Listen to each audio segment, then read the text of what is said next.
Gracias por continuar en sintonía de TN23 Todo Noticias. Se lo había adelantado, tenemos invitados de lujo esta tarde en los estudios de TN23 Todo Noticias. Le doy la bienvenida a su casa, licenciado Julio Talamonte, experto en temas de seguridad y justicia. Y en esta oportunidad nos acompaña la licenciada María Fernanda Cabal, senadora de Colombia. Buenas tardes.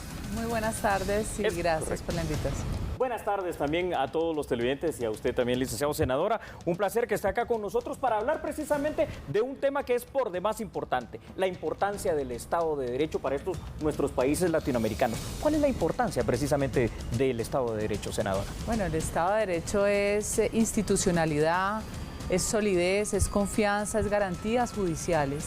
El Estado de Derecho es hacia donde nosotros debemos llegar, porque se supone que lo tenemos. Pero a la hora de ver lo que sucede es un caos, una anarquía y un desastre. A nivel latinoamericano, ¿cómo ve usted la situación preocupante? Supongo, si hablamos del Estado de Derecho, lo que está ocurriendo en Nicaragua, lo que está ocurriendo en Venezuela, por ejemplo. Por supuesto, y lo que ocurrió en Brasil cuando el PT terminó arruinando la sexta economía más rica del mundo.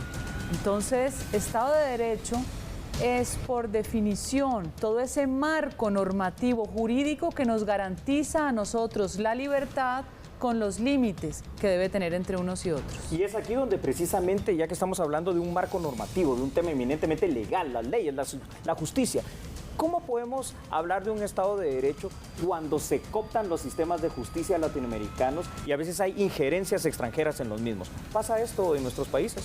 Bueno, ustedes les dio por probar una receta que les resultó fatal. Correcto. A ustedes les vendieron una idea y todos se enamoraron de la idea porque, claro, el gran problema de estos países es que en la institucionalidad precaria terminan poderes corruptos atrapándolo.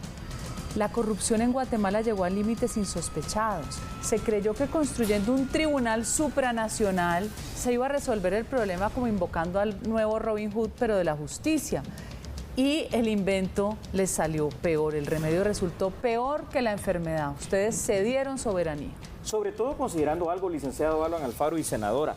Vamos a ver, vamos a cumplir ya prácticamente 12 años desde que se inició este invento de la cual usted se refiere, que es la CICIG, hay que hablar claramente, y estamos en un índice de impunidad todavía entre el 95 y 96%. Quiere decir que no nos sirvió de nada, sinceramente. Ahora bien, ¿cómo el Estado de Derecho también puede servirle a un Estado precisamente para hacer lo que la CICIG tenía que hacer, es decir, combatir la corrupción?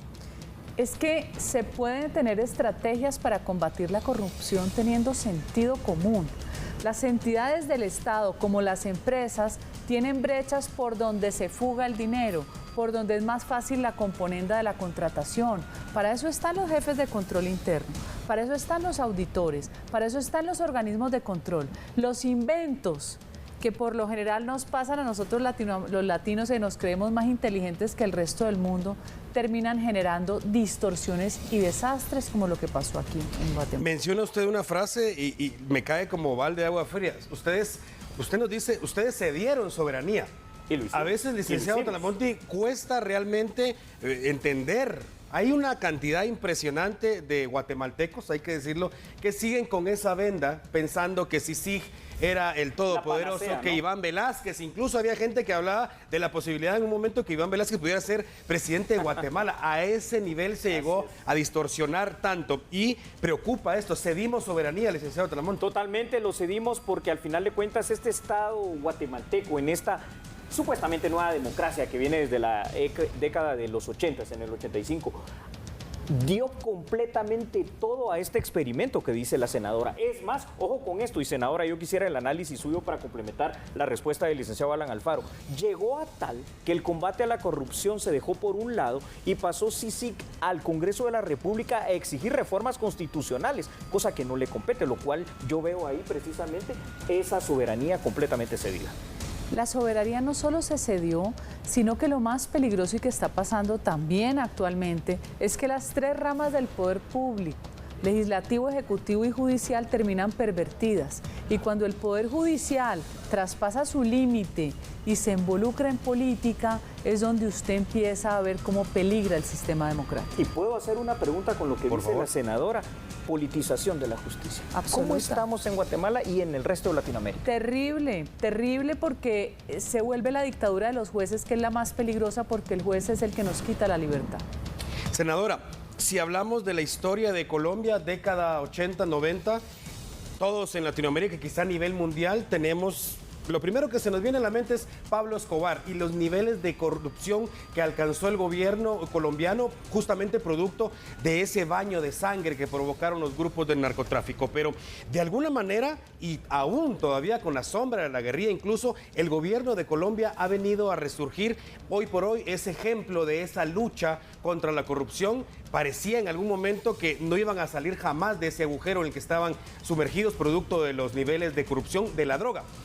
¿Cómo han logrado surgir Colombia y qué podemos adoptar de ustedes el resto de países latinoamericanos para combatir la corrupción?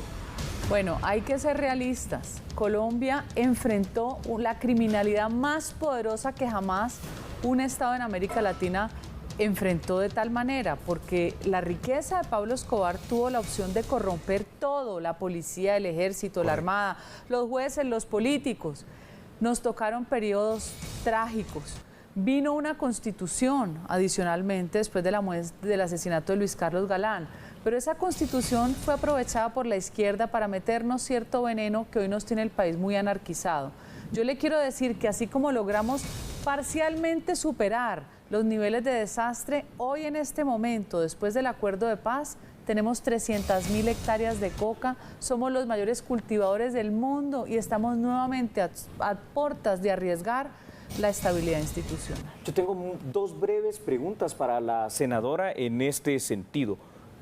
Este tema de lo que estamos viendo que ha pasado en Colombia y que ahora es innegable, ha pasado también acá en Guatemala, ¿qué tan débil hace a los estados? ¿O nos pone a un paso de ser un estado fallido? Sí, claro, por supuesto. Definitivamente. Definitivamente, porque la institucionalidad nuestra, a diferencia, por ejemplo, gústenos o no, de la institucionalidad de los Estados Unidos, es que aquí, dependiendo de la cabeza que dirija la entidad, funciona o no funciona. Eso es absurdo. Claro. O son entidades totalmente cooptadas por élites corruptas que hacen negocios con el botín del Estado.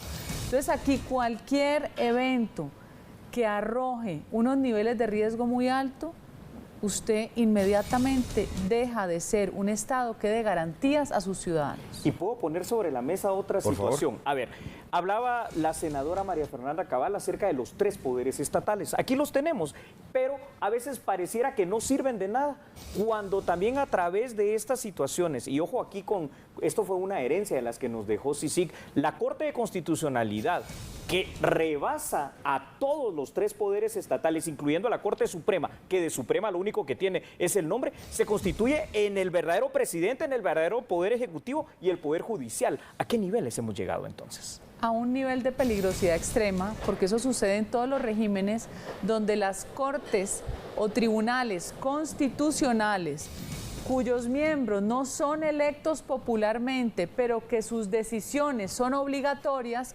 ponen en jaque la división de poderes. O sea que en Guatemala es corte celestial, literalmente, el licenciado Alan Alfaro.